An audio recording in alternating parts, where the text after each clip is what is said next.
Selanjutnya yang disebutkan dalam ayat Bismillahirrahmanirrahim. Assalamualaikum warahmatullahi wabarakatuh.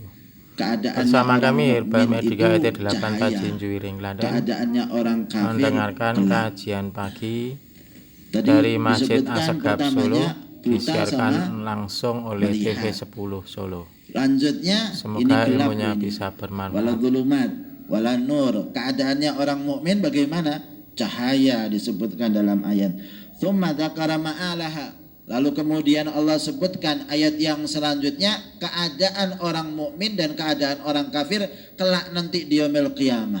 Apa itu? Mereka yang satu dalam naungan, yang satu dalam panas.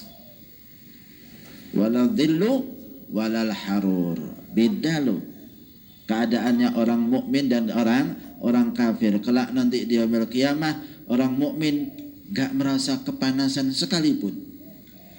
Mulai dari kapan gak merasa panas? Dari sejak kebangkitan.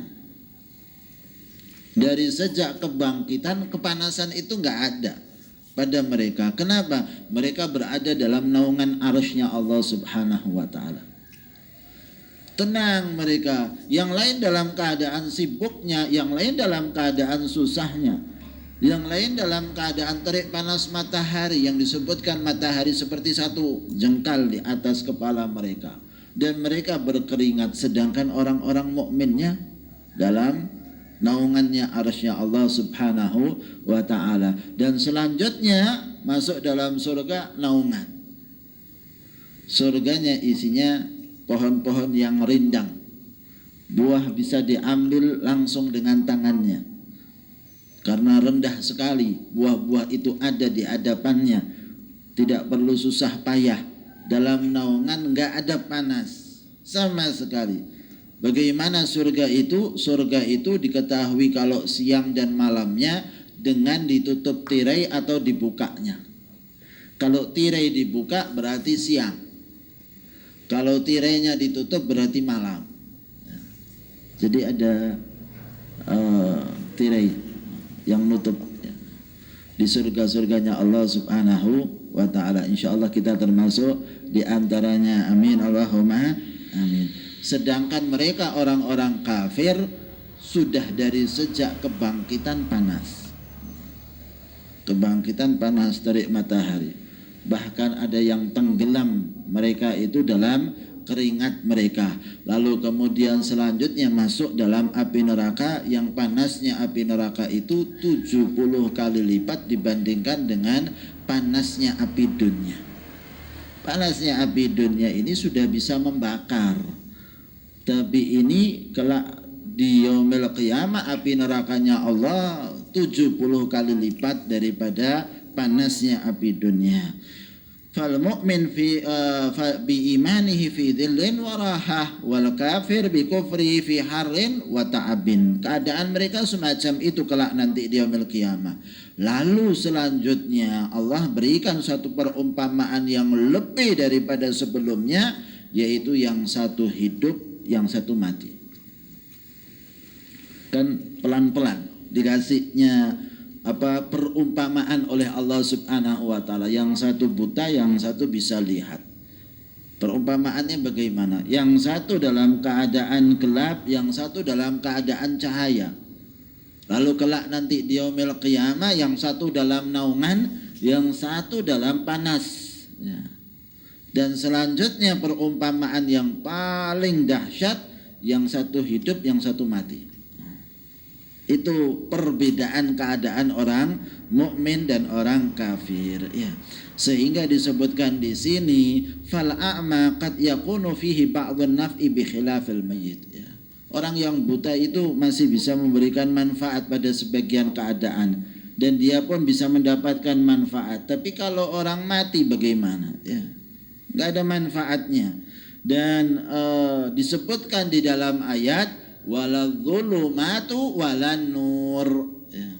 Waladh-dhulumatu walan nur. Waladh-dhulumat, dan tidaklah sama kegelapan, tapi kegelapannya bentuknya jamak kalau dalam bahasa Arabnya itu. Artinya kegelapan banyak. Dhulumat ya. Mereka berada terus dalam kegelapan. Kegelapan di dalam kegelapan. Itulah keadaan mereka orang kafir. Tapi cahaya walan nur. Allah tidak mengatakan walal anwar. Ya, bukan walal anwar tapi walan nur. Cahayanya satu saja. Menunjukkan jalan menuju kepada Allah itu satu. Ya. Cahaya yang dikasih Allah satu. Ya. Untuk dapatkan itu. Sedangkan kegelapannya banyak mereka. Wa afradan nur li ana tauhid wal haq wahid, karena yang namanya tauhid itu satu ya.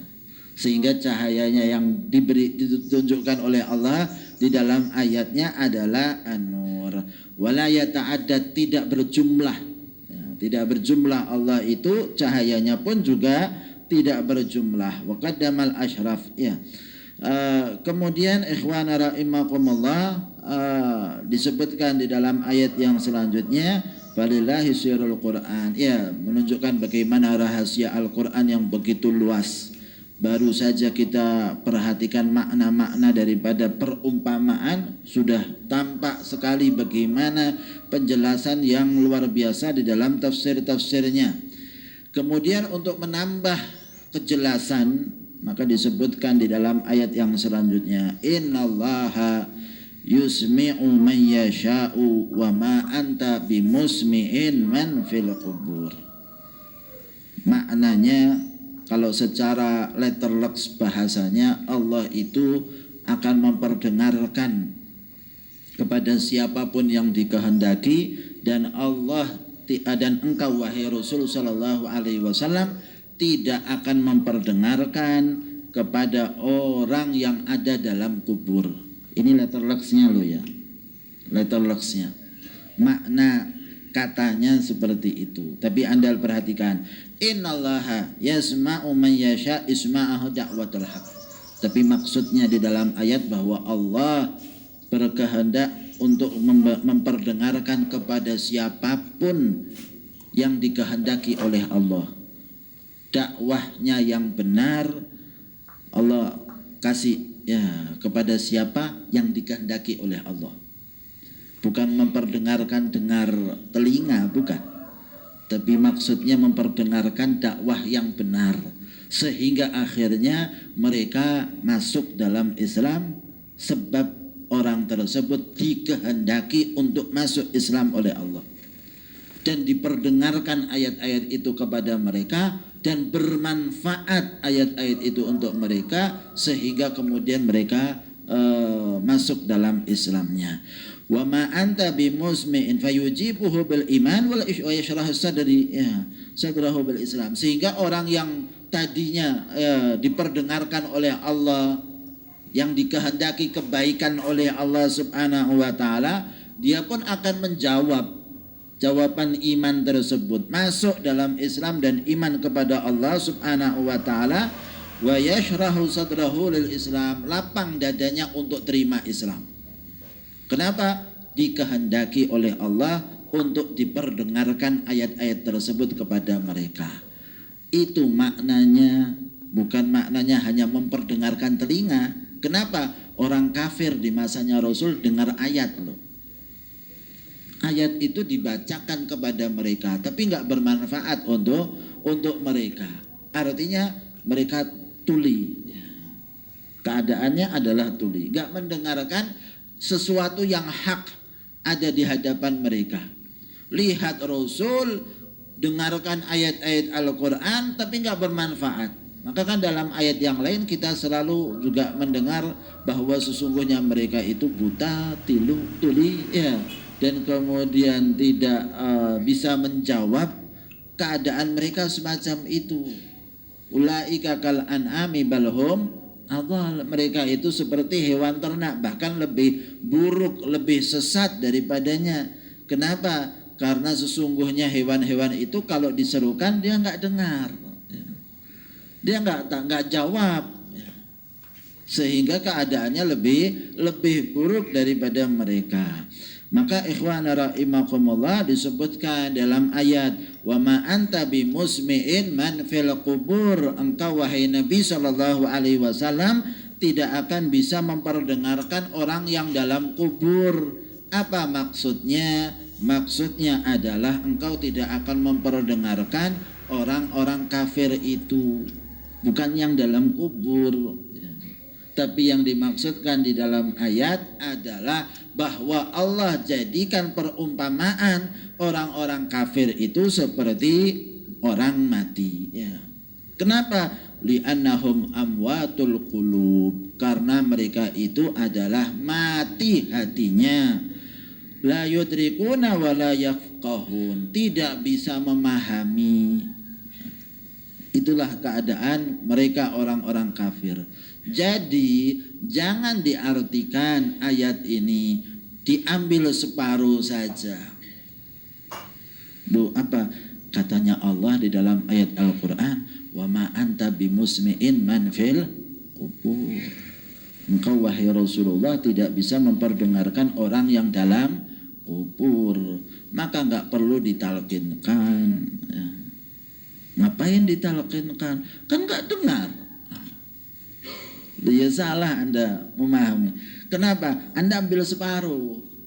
Coba dari awal Anda baca itu, kan faham. Ini semuanya kan perumpamaan. Wa ma yastawil a'ma wal basir. Kan pertamanya seperti itu ayatnya. Semuanya penuh dengan perumpamaan dan kiasan. Sehingga jangan diartikan bahwa ayat wa ma anta bimusmi'in man fil qubur berarti secara ortodoks enggak bisa dengar. Ngapain ditalqinkan? Ngapain dibacakan tahlil? Ngapain diajak omong lagi? Ada kan kita dengar-dengar di WA diajak omong, kuburan diajak omong. Lu bisa nggak diajak omong? Bisa. Ya. Kenapa nggak diajak omong? Nabi saja ngajak bicara mereka kok. Ya. Nabi, ya kita ini begini ya. Rasul itu kalau melakukan satu perbuatan itu perumpamaan yang hukumnya itu merata sudah. Hukumnya itu merata. Jadi Rasulullah itu tidak perlu setiap kubur ngajak ngomong. Sekali saja Nabi ngajak omong, Anda fahamilah Nabi SAW. Yang diajak omong siapa? Orang kafir mati dalam perang Badar. Orang kafir mati dalam perang Badar. Itu adalah seburuk-buruknya orang kafir. Yang mati dalam perang Badar adalah seburuk-buruknya orang kafir. Sebaik-baik orang adalah orang mukmin yang hidup di masa Nabi dan ikut dalam perang Badar. Itu sebaik-baiknya sahabat. Dan orang yang seburuk-buruknya yang adalah mati dalam keadaan kafir dalam perang Badar. Ternyata Nabi ngajak ngomong. Berarti kalau Nabi ngajak ngomong orang yang mati dalam kafir, dalam perang Badar, dalam keadaan kafirnya, berarti yang tidak mati dalam keadaan kufurnya bisa diajak ngomong. Gitu loh maksudnya. Sekali saja lah Nabi ngajak ngomongnya. Enggak setiap waktu Nabi ngajak ngomong. Orang-orang mati itu. Kan begitu. Satu saja sebagai satu perumpamaan. Hukumnya itu ya merata. Maka kalau Nabi saja ngajak bicara. Ngajak bicaranya itu ngajak bicara biasa loh ya. Bukan tertib ziarah. Yang seperti biasa kita lakukan. Kita mengatakan assalamualaikum atau kemudian apalah doa-doa yang biasa. Nabi ngajak ngomong biasa ya. Mengatakan kepada mereka, hal wajadtum ma wa'ada rabbukum haqqa fa inna wajadna ma wa'adana rabbuna haqqa. Kalian sudah dapat enggak janjinya Allah kepada kalian berupa siksaan? Kami ini sudah dapat janjinya Allah berupa kemenangan. Ya. Sayyidina Umar tanya sama Rasulullah, ya Rasulullah, kamu bicara kepada jasad yang tidak ada rohnya sudah. Orang mati sudah. Kok diajak bicara? Kata Rasulullah SAW, ma anta bi asma' minhum. Kata Nabi SAW, kamu ini enggak lebih dengar dibandingkan dengan mereka, kata Rasul SAW. Artinya orang mati lebih dengar. Untuk pembicaraan biasa mereka lebih dengar. Sebagaimana dalam riwayat disebutkan ketika orang itu mati dalam kuburnya, maka orang meninggalkan kubur tersebut, dia mendengar gesekan tali sepatu. Tali sepatu yang bergesek meninggalkan mereka, maka sudah didengar oleh mereka. Berarti kan pendengarannya lebih tajam. Padahal kita yang di dunia nggak bisa dengar gesekan tali sepatu, tapi mereka yang dalam kubur mendengarnya. Maka ikhwan rahimakumullah, hal semacam ini menunjukkan bahwa kita ini nggak bisa memahami ayat-ayat Al-Quran hanya dengan letterlock saja. Tapi kita harus pahami, oh ini adalah kiasan yang Allah berikan. Tafsirnya jelas kok.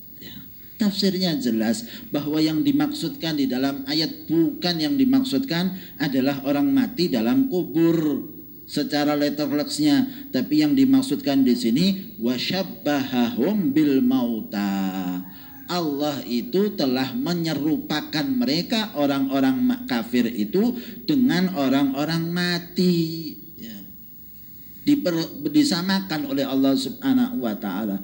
Kenapa? Orang mati itu kalau diingatkan dengan Al-Quran sudah percuma. Sudah percuma. Diajak beriman sudah lepas waktunya. Bukan waktunya lagi mengingatkan mereka dengan ayat-ayat Al-Quran. Itu orang kafir. Tapi beda dengan orang mukmin. Maka kita dianjurkan ketika ziarah kubur untuk datangin mereka, untuk kasih salam kepada mereka. Salamnya saja kita jelas mengatakannya, Assalamualaikum ya ahlal kubur. Kan seakan-akan kita bicara sama mereka. Seperti kita ngajak bicara kalau datang pertama kali sama orang, kita ngapain? Ya kasih salam. Begitu pula kita juga kasih salam kepada mereka. Kita datang kubur-kubur mereka dengan mengatakan Assalamualaikum ya ahlal kubur, antumus sabiqun wa nahnu lahikun. Kalian sudah mendahului kita, kita nanti akan menyusul. Kan seakan bicara kita ini, bicara biasa ikhwan rahimakumullah. Maka suatu hal yang diperbolehkan apabila kita ini ke kubur orang-orang saleh, ke kubur orang-orang yang dekat kepada Allah, ataupun ke kubur orang-orang tua kita untuk bicara kepada mereka. Jangan lupa selalu subscribe, like, and share channel YouTube kami ini untuk info-info menarik yang lainnya. Orang yang kubur, ya. Bersama kami Herbal Medika ET 8 Tajin Juwiring Klaten. Kita tidak semoga ilmunya bisa bermanfaat menjadi amal jariah, sukses dunia, sukses akhirat. Sama, yang hidup maupun yang mati, sama. Hidup mati sama menurut kita. Kalau sampai dibedakan, hati-hati. Oh, gak bisa ngasih manfaat kalau masih hidup. Kalau sudah mati gak bisa kasih manfaat, berarti kita bersandar kepada yang hidup. Tapi kalau kita menganggapnya semuanya sama, hidup ataupun mati, semua sama di hadapan Allah Subhanahu wa ta'ala, butuh kepada Allah Subhanahu wa ta'ala. In anta illa nadhir, engkau wahai Rasul sallallahu alaihi wasallam tidak lain adalah Rasul utusan Allah Subhanahu wa ta'ala yang memberikan peringatan kepada mereka, tukhawifu haula'il kufar min adzabin nar, mengingatkan kepada mereka, kepada orang-orang kufar akan azab Allah Subhanahu wa ta'ala. Sebagaimana Rasul sallallahu alaihi wasallam ketika pertama kali mengungkapkan dakwah ini secara terang-terangan,